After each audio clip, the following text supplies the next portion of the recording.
Nah, Muhammad Al-Fatih ini sendiri adalah orang yang sangat terobsesi. Karena kenapa? Osman Ghazi menariknya, Mas.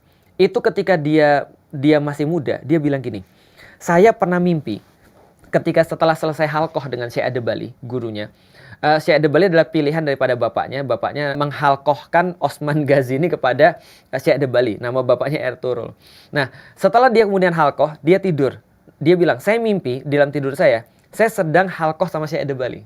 Nah, itu hebatnya Osman tuh. Dia mimpi aja masih ngaji. Kalau kita ngaji sampai tidur gitu kan. Jadi dia tidur sampai mimpi ngaji. Dia bilang dari guruku itu Syekh Adebali, keluar bulan sabit dari dadanya. Kemudian bulan sabit ini membesar sampai membentuk satu purnama, masuk ke dadaku. Setelah masuk ke dadaku, dari dadaku keluar pohon cenar namanya. Lalu kemudian aku melihat di antara pohon ini ranting-rantingnya memenuhi 4 gunung. Kaukasus, Atlas, Haemus, Taurus. Semua Eropa dan Asia. Lalu kemudian akar-akarnya memenuhi 4 sungai. Danub, Nil, Eufrat, sama Tigris. Oh iya? Iya, itu kata dia. Nah, lalu kemudian setelah aku melihat itu, aku melihat dari pohon-pohon itu, dari guratan-guratan barknya, kulit kayunya itu, muncullah minaret-minaret, menara-menara masjid.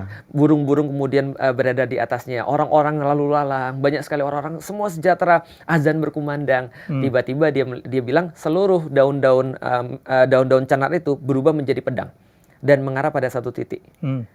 Konstantinopel. Dan ketika itu semua pandangan itu dijadikan sebuah cincin dipakaikan kepada tanganku. Ketika itu aku terbangun. Itu dikenal sebagai mimpinya Osman yang diceritakan pada semua anak-anaknya. Anaknya Orhan cerita lagi pada anaknya, namanya Murad. Murad cerita lagi pada Bayezid. Bayezid cerita lagi kepada Mehmed. Mehmed cerita lagi pada Murad II, bapaknya Muhammad Al-Fatih. Muhammad Al-Fatih juga diceritain kisah yang sama. Jadi dari awal 7 turunan ini udah ngincarnya Konstantinopel sebagai bagi mereka kizil elma, sebuah pencapaian besar yang harus mereka capai sebelum mati. Semuanya udah ngarahnya ke sana. Nah, dapatnya Muhammad Al-Fatih. Baru berhasil ya. Baru jadi berhasil. di generasi ke-7 baru. Generasi ke-7. Kisahnya panjang banget.